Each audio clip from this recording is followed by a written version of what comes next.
कल एक बच्चा कोई बच्चा भाग गया, भागने की ज़रूरत नहीं है। मैंने कहा बेटा भागने की ज़रूरत नहीं है, भागने की तो तब ज़रूरत है कि हम आपको ज़बरदस्ती इधर रख रहे हैं। तो इसलिए भागना क्यों है? भागने से क्या है कि आप माँ बाप को इतने परेशान कर रहे हो और उनकी जो परेशानी का असर आपकी लाइफ पर होना है वो इतना बुरा होना है कि एटम बम भी वो बुरा नहीं कर सकता। जो माँ की नाराज़गी है आपके लिए वो आप सोच ही नहीं सकते हैं, और बाप की भी नाराज़गी, ये दो चीज़ें अगर आपसे नाराज़ हैं तो आपकी पूरी दुनिया अंधेर है, पूरी दुनिया। आप इसको इजी मत लें। ये जो अल्लाह ताला ने हमें बख्श लगाए हैं, मुझे, मेरे भाइयों को, ये सारे जो कंप्लीट अतात थी माँ बाप की वो की है। उनकी दुआओं के बदले में अल्लाह ताला ने हमें इज़्ज़त दी है। और माँ का तो मैं बार बार बताता हूँ, कुरान शरीफ में है कि अगर एक बच्चा ऐसे सिर्फ बैठ जाए कि माँ को ये गुमाओ कि ये गुस्ताखी में बैठा हुआ है, वह भी गुनाह कबीरा है, उसमें वो आता है, गुनाह कबीरा है और वो न बख्शने वाला गुनाह है। एक बच्चा मर रहा था पहले, रसूल सल्लल्लाहु अलैहि वसल्लम की ज़िंदगी के वाक़या है, जान नहीं निकल रही है। उन्होंने कहा ये तड़प रहा है, जान नहीं निकल रही है। वो चले गए उधर, तो उन्होंने कहा ये बच्चा नाफरमान है माँ का, ये जब तक इसको माँ नहीं बख्शेगी इसकी जान नहीं निकलेगी।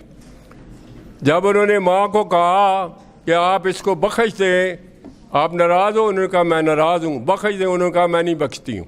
उन्होंने कहा नहीं बख्शती हो तो ये तो जन्नत में जाएगा। उन्होंने कहा आग जलाओ, इसको आग में डालते हैं। आग जलाई, जब डालने लगे तो माँ का दिल तो आखिर नरम होता है, उसने कहा रुक जाएं, आग में न डालें, मैं इसको माफ़ करती हूँ।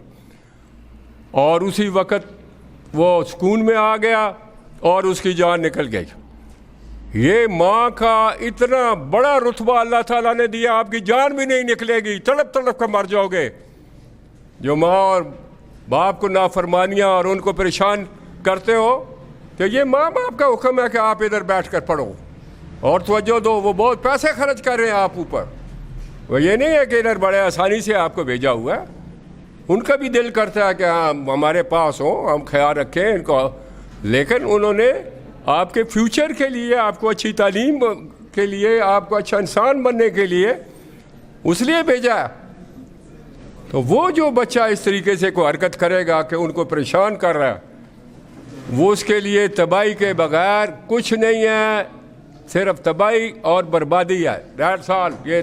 मैं ये सिर्फ डराने के लिए नहीं कह रहा, ये मेरे अहकाम डराने वाले नहीं हैं, ये अल्लाह ताला ने कुरान शरीफ में लिखा हुआ है। इसलिए इन चीज़ों से बचें। और बचने का ये है कि अगर आप कोई परेशान है मुझे बताएं, मैं आपके पेरेंट्स से बात करूं, मुझसे पूछ कर जाएं, मैं आपको भेज दूंगा, छुट्टी भेज दूंगा।